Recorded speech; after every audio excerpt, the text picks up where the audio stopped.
one side of the seat is going to be just like the other side of the seat. Use your grinder with the carbide head on it, the donut type head, if that's your option, or the Festool RAS 115 with the 24 grit Saphir paper is the other option to do all your major shaping. And then you just work up through the sanding schedule.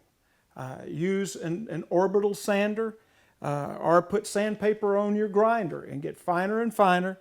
Use some scrapers until you finally have that beautiful smooth contoured seat that the Maloof-inspired tradition just makes so inviting to the sitter. Now what we have to do is fit the front legs to the tenons that we made earlier.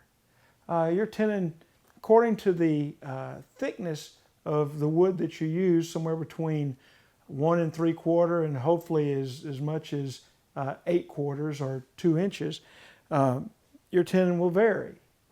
But you've got to measure the exact thickness of your tenon. And so the best way to do that is with some dial calipers. Really a great measuring tool, because you can measure reality. That's the thickness I need. Doesn't matter what the number is, that's the thickness I need. Back to the measuring tool. I can lay out one end of the caliper in the top, on the top line, and you can really feel the little indentation there. And then kind of press down, and I made the indentation exactly where I need it for the bottom edge of the dado that I'm going to cut in the front leg.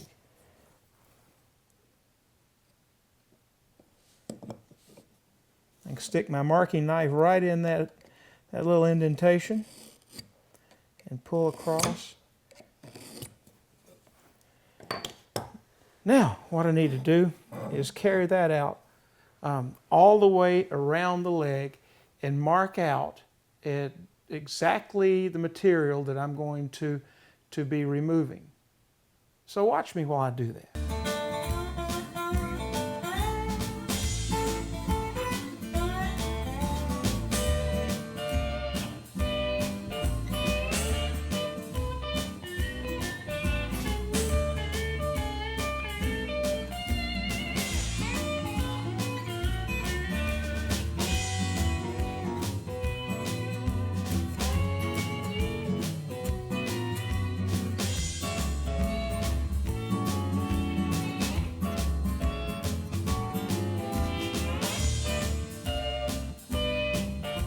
Use good but not expensive marking tools. A good knife that cuts both ways, a wheel-type marking gauge, fractional dial caliper, and an accurate square are what you need. Mark out on all 4 sides as you see me doing. You'll just be marking for depth on the outside of the leg. The marking gauge is set to 1/2 of an inch to mark the depth of your dado.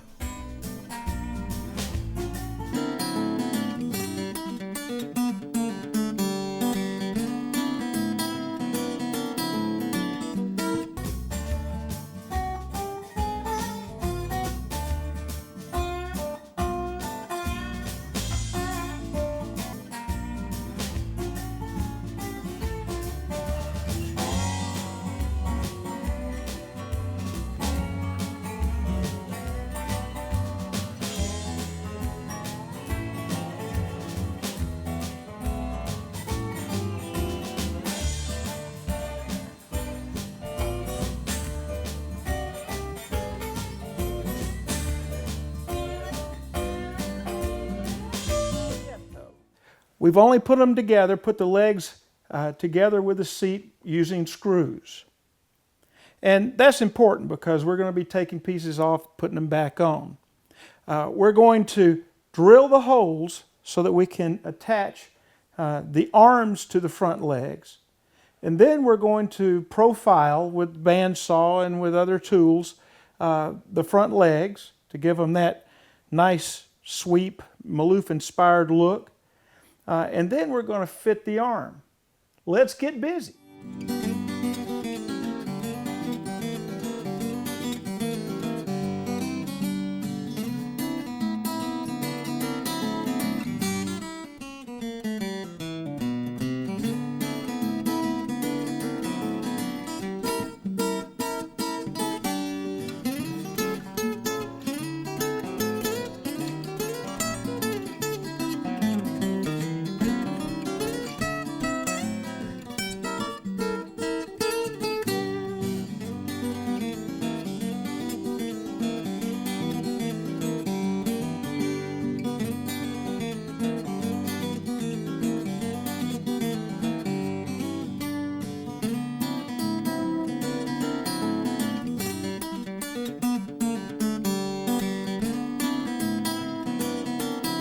Now, we have an arm with that great double sweep.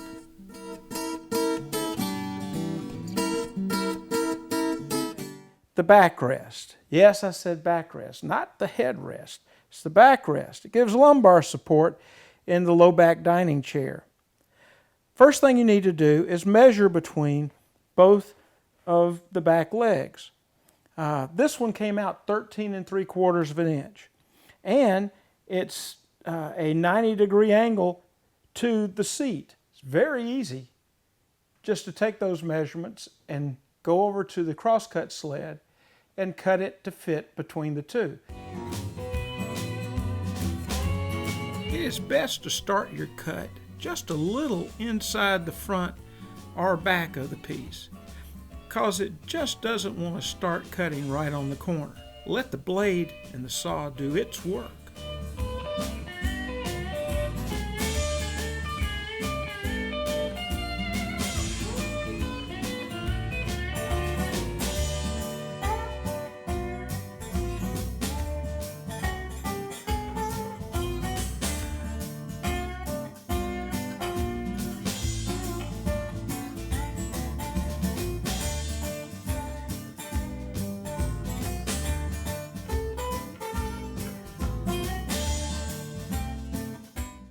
Now we're down to shaping the chair, the final shaping.